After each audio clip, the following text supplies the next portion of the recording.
Hello. Balik lagi di channel Spoiler Moon dan kita akan bahas lagi kelanjutan dari part sebelumnya.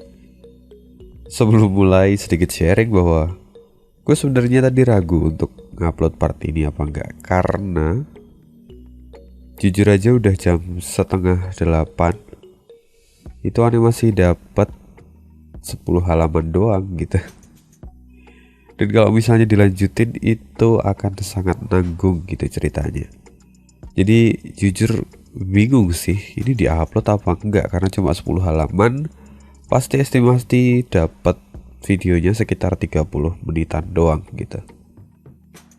Ya tapi gue pikir-pikir lagi, yaudahlah, toh gue juga gak ngasih pengumuman kalau hari ini libur. Maka gue terobos, gue tetap lanjut untuk upload meskipun dia hanya 10 halaman gitu. Ya ini juga menjadi salah satu alasan gitu ya kenapa hari Selasa gue belum berani, sampai sekarang pun sama ya, nggak berani untuk menjadikan jadwal update gitu, karena memang gue nggak bisa menjanjikan hal itu untuk hari Selasa. Rekan-rekan yang udah kerja juga pastinya tahu kalau misalnya hari Senin itu adalah hari terpadat dalam seminggu.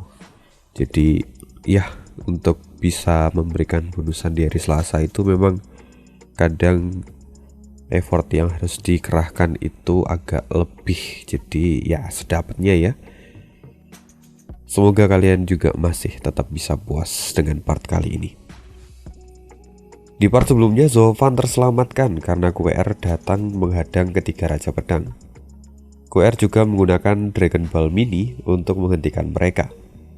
Lalu bagaimana dengan kelanjutannya? Kita akan dengarkan di part 215.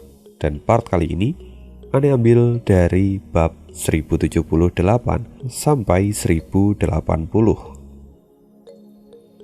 Api emas menyala di bekas ledakan Long Jindan. Namun sayangnya ketiga Raja Pedang kini masih sempat menghindarinya, dan mereka tidak terkena ledakan yang mengerikan itu. Meskipun wajah mereka tampak pucat karena ketakutan. Ketiganya tampak tidak percaya. Serangan dari seorang anak kecil bisa memiliki efek penghancur yang begitu mengerikan. Jika mereka sampai lengah, mungkin tubuh mereka kini sudah hancur sampai tak bersisa. Mereka bertiga kini mulai mengutuk Bailey Yuyu, karena informasi dari Bailey Yuyu itu benar-benar tidak sesuai dengan apa yang ada di lapangan. Kini ketiganya sudah sangat ketakutan dan tidak ada yang berani untuk melangkahkan kaki maju mengejar Zovan. Sekarang kalian sudah tahu kekuatanku, orang tua bau tanah. Sekarang jika kalian masih berani maju selangkah saja, maka aku tidak akan pernah memberikan ampun pada kalian, kata QR dengan membusungkan dadanya. Ketiganya secara tidak sadar langsung mundur dan gemetar ketakutan. Kini Ouyang Changqing dan yang lainnya benar-benar tertegun ketika melihat hal ini. Mereka tidak pernah menyangka bahwa seorang anak kecil bisa memiliki kekuatan semesum ini. Setelahnya Ouyang Changqing langsung menoleh ke belakang ke arah Zovan yang kini masih berjalan santai. Ouyang Changqing bergegas untuk menghampiri Zovan. Kak Zuo, apa semua keluarga Zuo Anda sekuat ini? Apa yang sebenarnya kalian makan? Bahkan anak kecil yang belum tumbuh dewasa pun sangat menakutkan. Zovan melirik Ouyang Changqing lalu kemudian tertawa. Saudara Ouyang, bukankah kamu sendiri yang mengatakan kalau keluarga Zuoku adalah keluarga terkuat di dunia? Meski aku tidak ingin pamer, namun sepertinya tetap harus perlu menunjukkannya sesekali. Kalau tidak, bukankah orang hanya akan menganggapku sebagai seorang pembual? Sudah, sekarang kita harus pergi. Setelah QR serius, maka tempat ini tidak akan aman lagi. Bawa ayahmu dan yang lain, kita akan pergi bersama. Nenek beruang, keluarga Zuo sungguh menjadi beruang yang nyata. Di masa depan saya juga akan bergabung bersama denganmu. Ouyang Changqing segera berlari mengejar Zovan. Ayahku, Dia kembali lagi dan kemudian memapah ayahnya lalu mengejar Sofan. Setelah itu yang lain pun melakukan hal yang sama dan mengikuti Sofan lalu meninggalkan QR sendirian. Yelin kini berjalan di dekat Sofan dan dia bertanya, "Kak, apa QR baru saja menggunakan Longjidan dari guru?" "Benar." "Serius? Tapi itu adalah harta yang sangat berharga. Dia sudah menggunakannya 1 dan 3 Raja Pedang masih bisa berdiri. Jika itu terus dilanjutkan, maka QR akan dalam bahaya." "Tenang saja, dia masih punya beberapa lagi di dalam sakunya. Sebelumnya, Longzu memberikan 10 Longjidan untuk berjaga-jaga. Ini tidak akan sulit untuknya," kata Sofan dengan penuh percaya diri. Yelin tentu terkejut. Sebanyak itu? Padahal guru hanya memberiku 2 buah untuk digunakan dalam keadaan darurat. Tapi QR justru menerima 10 sekaligus. Jika dia bisa melakukan itu, artinya guru sudah membohongiku. Itu tidak benar. Pertama, dia memberikan itu karena aku yang memprovokasinya. Jika tidak, maka dia tidak akan mau memberikannya. Apalagi sekarang situasinya benar-benar serius dan berbahaya.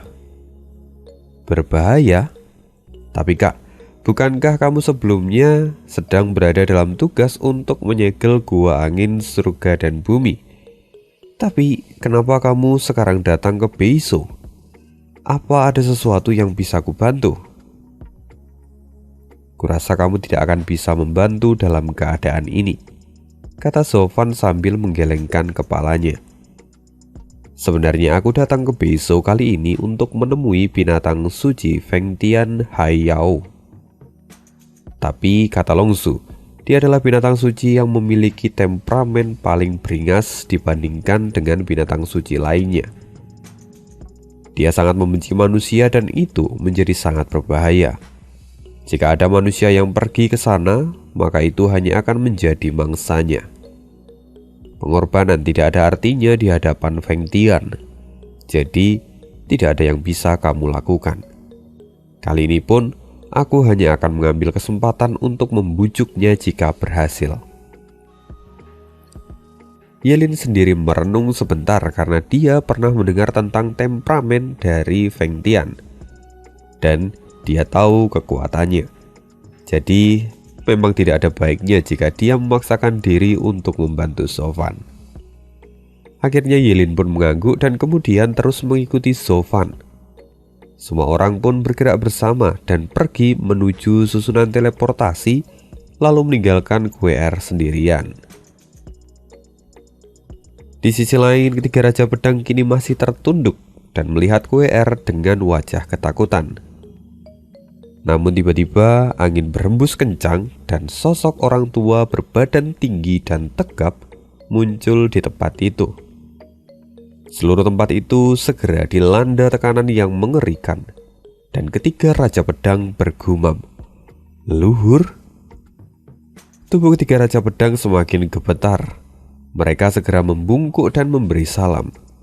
Bawahan menyambut leluhur yang hebat. Kini wajah Bai Liyutian benar-benar terlihat masam. Lalu dia berkata dengan suara dingin, "Apa yang terjadi di sini? Laporkan yang sejujurnya." "Melapor pada leluhur. Kami sebelumnya datang untuk menghentikan Sofan dan rombongan Ouyang Lingtian, di mana mereka membawa ketiga pedang suci," kata ketiganya dengan wajah gugup. Bai Liyutian menyipitkan matanya. "Kalian menghadang mereka, dan seharusnya kalian bisa mengambil pedang suci yang ada di tangan mereka. Bukankah itu adalah hal yang bagus? Lalu di mana mereka sekarang?" "Lari," kata mereka dengan tubuh gemetaran. Pupil mata Bai Liyutian menyipit. "Lari katamu? Apa kalian bertiga membiarkan mereka lari?" "Tidak leluhur.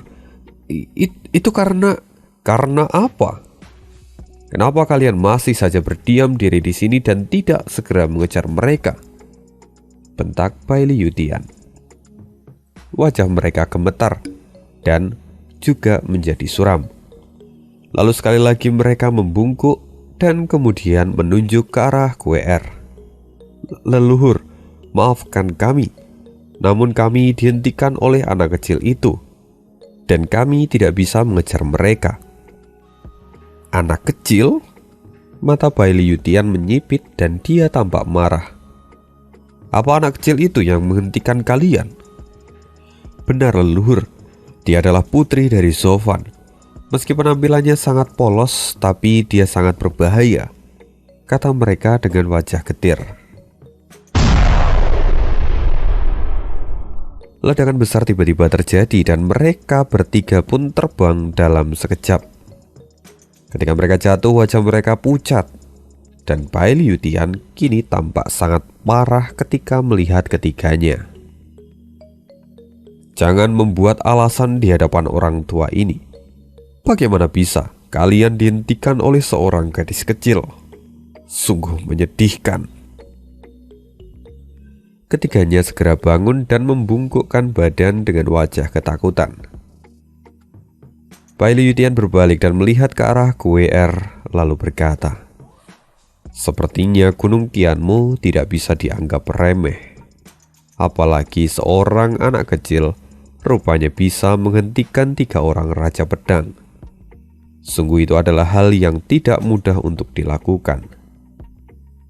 Nona, sepertinya kau bukanlah seorang gadis kecil biasa." "Baguslah jika kau mengetahuinya," kata KWR dengan penuh percaya diri. "Mereka bertiga tadi ingin melewatiku, jadi aku memberi mereka sedikit pelajaran. Jika kau sudah tahu akibatnya, lebih baik kau juga tidak berusaha untuk melewatiku.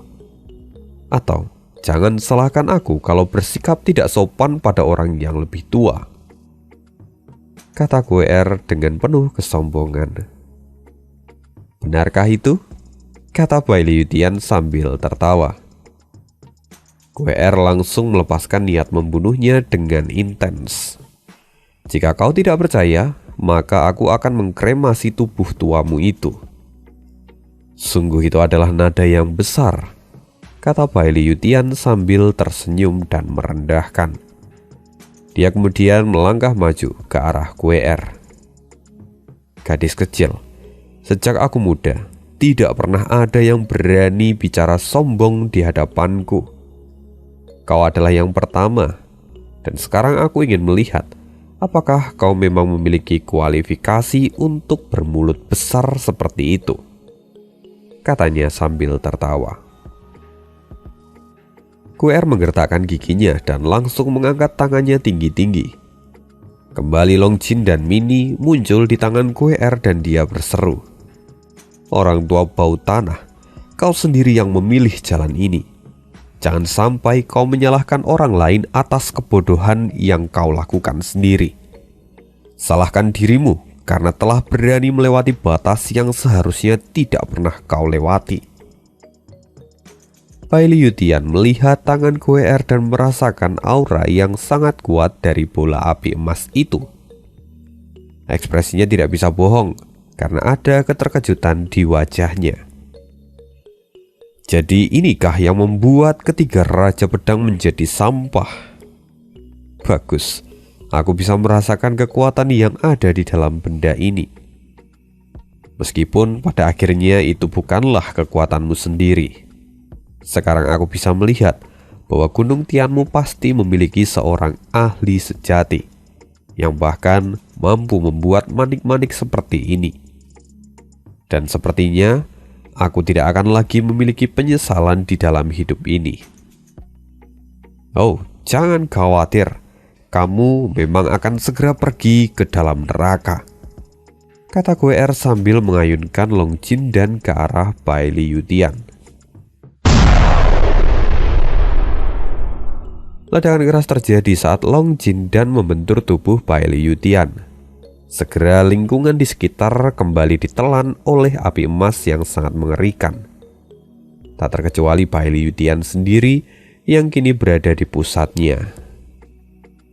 Melihat ini, ketiga Raja Pedang terkejut sekaligus panik. "Leluhur!" teriak mereka. Api itu terus membakar ke segala arah dan segala sesuatu yang ada di sekitarnya.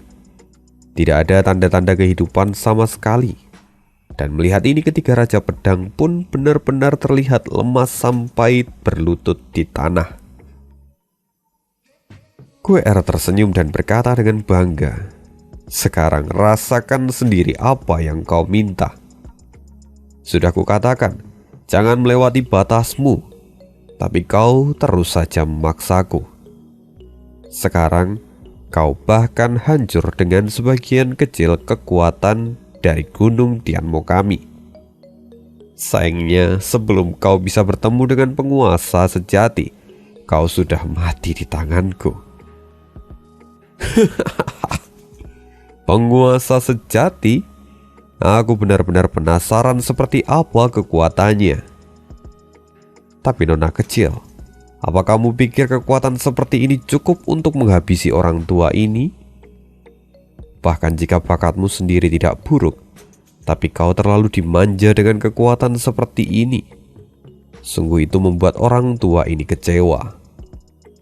Kalau begitu, daripada kau menjadi sesuatu kecacatan di dunia ini, maka aku akan menghabisimu dan akan kutunjukkan gaya dari seorang master yang sebenarnya. Tiba-tiba petir ungu meledak dan menyapu api emas yang sebelumnya menelan Bai Liu Tian. Lalu Bai Liu Tian berjalan dengan santai tanpa sedikit pun terlihat adanya luka. "Leluhur!" seru ketiga Raja Pedang dengan penuh semangat. Melihat itu, QR gemetar dan dia bisa melihat bahwa Bai Liu Tian tidak terluka sedikit pun. Bagaimana mungkin? Long Jindan sama sekali tidak berpengaruh padanya. Siapa dia sebenarnya? Long Jindan? Apa itu nama dari manik-manik yang baru saja kau gunakan? Kata Bai Liu Tian dengan wajah mengejek. Tapi kemudian Bai Liu Tian berkata lagi, "Serangan ini memang tidak biasa. Wajar jika mereka bertiga pun kesulitan menghadapinya. Bahkan aku secara tidak sadar pun gemetar ketika merasakan kekuatan ini. Sungguh ini adalah sesuatu yang sudah lama tidak pernah orang tua ini rasakan. Sekarang orang tua ini semakin ingin bertemu dengan orang yang mampu membuat Long Jindan ini. Jadi nona kecil, aku akan bertanya sekali lagi.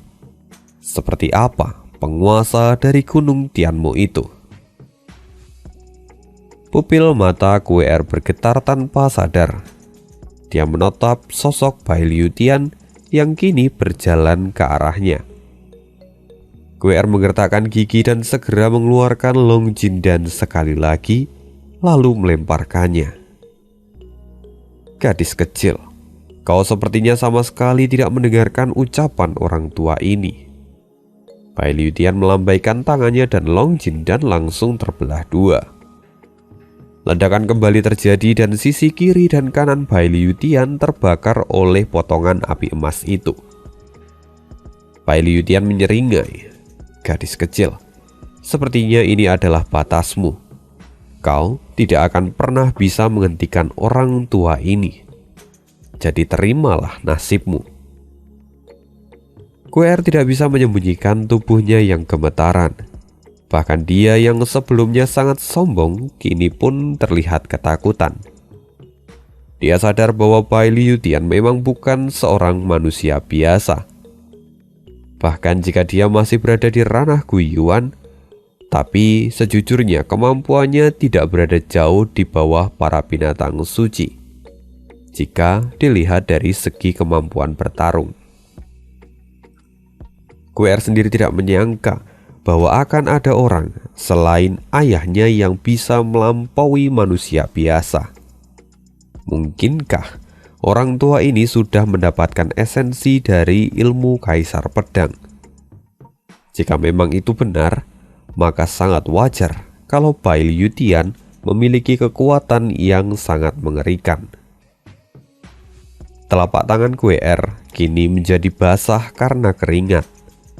Dia tahu bahwa dia tidak akan bisa menang melawan Bai Liu Tian. Apalagi dia sekarang masih belum tumbuh dewasa. Jadi pada akhirnya, dia hanya bisa bertaruh pada Long Jindan yang masih ada di tangannya. Dia harus menggunakan itu untuk melakukan sesuatu. Bersiaplah orang tua, kali ini aku akan menghabisimu. Seketika raut wajah Kue Er berubah menjadi serius. Dia juga sudah mengeluarkan 5 buah Long Jindan dan melemparkannya seperti bola meriam. Ledakan berurutan menelan Bai Liu Tian. Ledakan itu begitu mengerikan, bahkan sampai melenyapkan apa yang ada di sekitarnya. Tapi petir ungu terus menyala dan menghancurkan api emas itu. Dan Bai Liu Tian kini terlihat sangat tenang. Dia melewati semua itu tanpa ada masalah. Melihat pemandangan ini, para Raja Pedang tampak tidak percaya dengan apa yang mereka lihat, dan mereka pun terlihat sangat serius. Lalu tiba-tiba ada seruan dari Bai Liu Tian dan petir ungu yang besar jatuh dari langit. Dalam sekejap, api emas langsung ditelan oleh petir ungu dan menghapusnya dalam ketiadaan. Melihat ini, ketiga Raja Pedang pun terpukau. Dan semua kekhawatiran mereka kini telah hilang sepenuhnya. Kekuatan leluhur memang sangat luar biasa. Tidak ada yang perlu diragukan. Leluhur memiliki kekuatan langit dan bumi, kata Bai Li Yuyun dengan penuh semangat. Tidak, Kak, kurasa itu tidak tepat. Kekuatan leluhur sepertinya sama seperti yang dirumorkan. Kekuatannya yang sebenarnya. Iya, kurasa itu benar. Kekuatan dari leluhur saat ini sudah melebihi kekuatan langit dan bumi. Sangat mungkin bahwa saat ini leluhur akhirnya telah membuka pengetahuan baru tentang kultivasi yang belum kita ketahui. Leluhur benar-benar akan menjadi seorang legenda. Ya, itu luar biasa, kata Bai Li Yuyun. Lalu kedua orang lainnya pun mendengarkan ucapan Yuyun dan mereka mengangguk serempak. Inilah kebanggaan dari keluarga Bai Li, keluarga pertama di 5 negara bagian. Terlebih, sang Raja Pedang tak terkalahkan memang memenuhi ekspektasi yang sebenarnya. Tapi sayang, mereka bahkan tidak tahu tentang rahasia dari dunia kecil mereka. Jika saja bukan karena dunia bawah itu dibatasi oleh penghalang besar dari Kaisar Surgawi, mungkin leluhur mereka kini terus berkembang dan mungkin saja bisa mencapai ranah Emperor atau bahkan lebih tinggi lagi. Tapi sayang sekali, Bai Liu Tian hanya bisa berlatih dengan sumber daya yang terbatas dan kultivasi yang juga dibatasi. Sekarang dengan kemampuannya sendiri, Bai Liu Tian sebenarnya benar-benar dia sudah bisa menjadi salah satu orang yang memenuhi syarat untuk pergi ke dunia atas. Angin berembus dan Bai Liu Tian berjalan dengan santai. Dia tampak percaya diri dan mencibir. Nona kecil, meski kekuatan manik-manikmu itu luar biasa, tapi itu tidak akan bisa mengalahkanku. Sekarang berapa banyak lagi yang kau punya? Aku yakin jumlahnya tidak banyak. Tapi jika kau mau, aku bisa menghancurkannya satu persatu. Setelah mengatakan itu, tiba-tiba Bai Liu Tian mengernyitkan dahinya. Dia menoleh ke kanan dan ke kiri, namun dia tidak bisa menemukan sosok Kue Er yang sebelumnya ada di depan sana. Segera dia menyadari apa yang sebenarnya terjadi dan wajahnya menjadi suram. Leluhur, anak kecil itu sengaja melemparkan Long Jindan hanya sebagai pengalih perhatian. Kini dia sudah melarikan diri. teriak Pai Liyuyun yang baru saja menyadari rencana KWR. Pak! Sebuah tamparan keras terdengar dan Pai Liyutian berseru dengan suara tinggi. Aku sudah tahu, lalu untuk apa kau mengulanginya lagi? Cih, sekarang apa yang masih kalian lakukan di sini? Cepat kejar anak itu. Apapun yang terjadi, orang tua ini harus memberi dia pelajaran. Sekarang selain Sofan dan 3 pedang suci, orang tua ini menginginkan anak itu. Aku pasti akan membuatnya menyesal karena mempermainkan orang tua ini. Baik leluhur, kata mereka bertiga yang segera berlari ke arah KWR melarikan diri. Di sisi lain, Sofan dan yang lainnya kini sudah mempercepat langkah kaki mereka. Namun tiba-tiba mereka mendengar suara dari arah belakang. Lalu saat mereka melihat semuanya, mereka pun terkejut karena lautan api emas itu benar-benar membakar wilayah yang ada di sana sampai menjadi gersang. Kini mereka mulai bertanya-tanya, akankah KWR bisa menahan mereka semua? Tapi bagaimana bisa dia begitu kuat di usia yang begitu muda? Namun di saat itu, ledakan guntur tiba-tiba terdengar ke telinga mereka. Itu artinya bahwa Pai Liyutian kini sudah mencapai medan perang, dan kini mereka tidak tahu lagi apakah KWR masih bisa bertahan atau tidak. Karenanya, kini mereka semua ditelan oleh kekhawatiran. Ini buruk, Pai Liyutian sudah mengejar. Dengan kekuatan orang itu, aku takut Nona KWR tidak akan bisa bertahan lama, kata Ouyang Lingtian dengan wajah khawatir. Hei ayah, jangan khawatir. Keluarga Zuo adalah keluarga terkuat di dunia. Bahkan keponakanku itu mampu menghentikan ketiga raja pedang seperti anjing. Jadi aku yakin, bahkan jika itu Pai Liyutian, dia akan menghentikannya dengan mudah, kata Ouyang Changqing dengan penuh percaya diri. Tapi Ouyang Lingtian tahu kebodohan putranya itu. Nak, bagaimana bisa kau memanggilnya sebagai keponakanmu? Apa kau sudah berpaling dan membuang nama keluargamu untuk bergabung dengan keluarga Zuo? Apa kau lupa bahwa saat ini ayahmu masih hidup? Bagaimana bisa kau membuang nama keluargamu dan melupakan leluhurmu sendiri? Ayah, apa yang kamu pikirkan? Aku tidak merubah namaku dan melupakan leluhurku. Aku hanya mengakui Kak Zuofan sebagai kakak tertua. Jadi KWR akan menjadi keponakanku. Dengan begitu, masa depan keluarga kita juga akan ikut cemerlang. Bahwa di bawah naungan keluarga Zuo, kita akan terus berkembang, kata Ouyang Changqing tanpa tahu malu. Tapi jika itu memang benar dan bisa dilakukan, maka Ouyang Lingtian sebenarnya tidak akan keberatan. Lagi pula, jika anaknya bisa menjadi lebih baik, dia tidak akan ragu untuk melakukannya. Bahkan jika itu artinya dia harus menentang aturan dari klan. Namun, Murongzue langsung mengejek. Memangnya apa gunanya bergabung dengan iblis?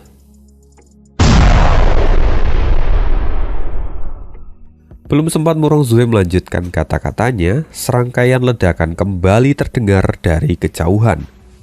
5 buah ledakan dari api emas disusul dengan guntur ungu meledak bergantian. Melihat ini mau tak mau Sofan berhenti dan menggelengkan kepalanya.